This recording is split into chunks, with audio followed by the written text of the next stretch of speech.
নমস্কার বন্ধুরা, আমি শ্রাবণী আর তোমরা রয়েছো আমার সাথে আমার ইউটিউব চ্যানেলে।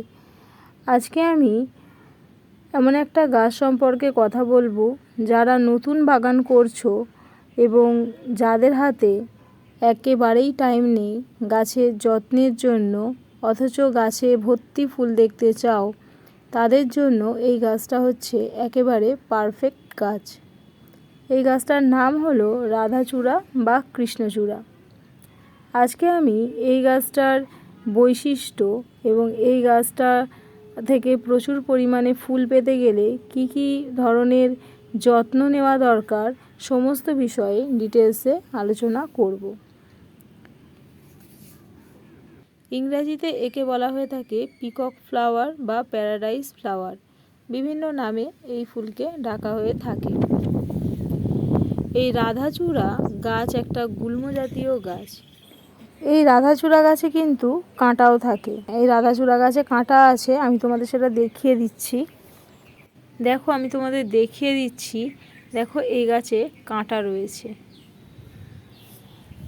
এই গাছে তোমরা লক্ষ্য করলে কাঁটা দেখতে পাবে, আর এই কাঁটাগুলো কিন্তু তীক্ষ্ণ হয়। আর এই গাছ মোটামুটি এই গাছ মোটামুটি 3 থেকে 6 মিটার পর্যন্ত উঁচু হয়, একটু ঝোপালো টাইপের হয়। এই গাছের ফুলগুলো খুব সুন্দর দেখতে হয়। এখানে এই যে ফুলগুলো হয়, এখানে লালচে হলুদ, লালচে গোলাপি এবং হলুদ রঙের কিন্তু ফুলগুলো হয়ে থাকে। আমার কাছে লালচে হলুদ এবং হলুদ এই দুটো রঙেরই এইখানে ফুল রয়েছে। আর এই গাছ থেকে মানে শীতের 2-3 মাস ছাড়া মোটামুটি সারা বছরই কিন্তু প্রচুর পরিমাণে এই গাছ থেকে ফুল পাওয়া যায়। এই গাছে ফুল সানলাইট দরকার হয়, কারণ এই গাছ একটা গরমের গাছ। এই গাছ প্রচুর পরিমাণে রোদ পায়। এমন একটা জায়গায় যদি রাখা যায়, অন্তত 7 থেকে 8 ঘন্টা রোদ্দুর পাবে, এরম জায়গায় যদি রাখতে পারো তোমরা এই গাছ থেকে কিন্তু মানে কোনো রকম যত্ন ছাড়াই মানে প্রচুর পরিমাণে কিন্তু ফুল পাবে। এই গাছের রোগ পোকার উপদ্রব তেমন আমি দেখিনি। আমার কাছে এই গাছগুলো মোটামুটি 2-2.5 বছর ধরে রয়েছে, তো তাতে আমি মোটামুটি কোনো রকমই কিছু দেখিনি। আর যে কোনো মাটিতেই এই গাছ খুব সুন্দরভাবে গ্রো হয়ে যায় এবং ফুল দেয়। তাও এই গাছের জন্য যে কোনো গাছ আমরা যখন পটে করি বা টবে করি, তখন আমাদের একটা মানে সয়েল মিক্সের দরকার হয়। তার জন্য আমি এখানে 30% ভার্মি কম্পোস্ট, 20% বালি এবং 50% মাটি মিশিয়ে, নর্মাল গার্ডেন সয়েল মিশিয়ে এই গাছের জন্য মাটি তৈরি করেছি। আর আমার কাছে দেখো, এখানে দুটো একটা প্লাস্টিকের 10 লিটারের যে জার, 20 লিটারের যে জার আছে জলের ড্রামগুলো, তার হাফ কেটে আমি একটা গাছ বসিয়েছি। আর একটা আমার মোটামুটি 7 ইঞ্চি মতো একটা টবের মধ্যে লাগানো রয়েছে। তো এই গাছগুলো থেকে কিন্তু আমি প্রচুর পরিমাণে ফুল পাচ্ছি। আর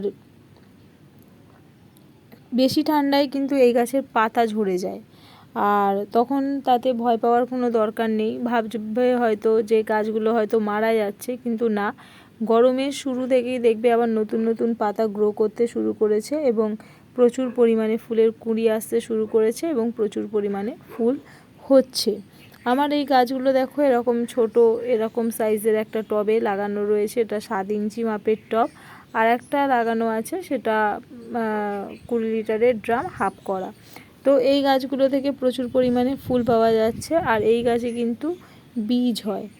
বীজ যখন শুকিয়ে যায় তখন এই বীজ থেকে কিন্তু নতুনভাবে মানে চারা গাছ গ্রো করা যায়।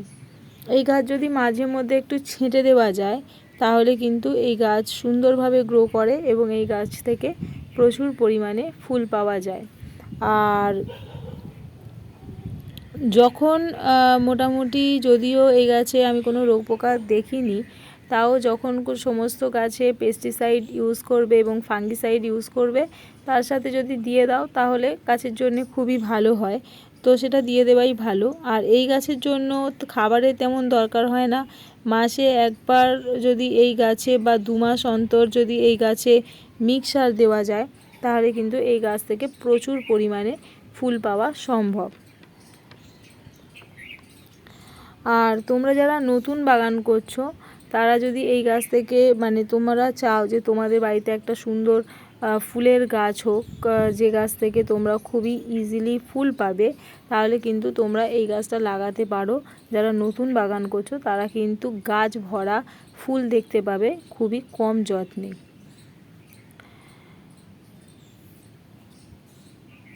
আর এই গাছে মোটামুটি তোমরা যদি মানে একদমই মানে বীজ থেকে গ্রো করো, আমি বলতে পারছি না বীজ থেকে গ্রো করলে কতদিন পরে ফুল আসবে।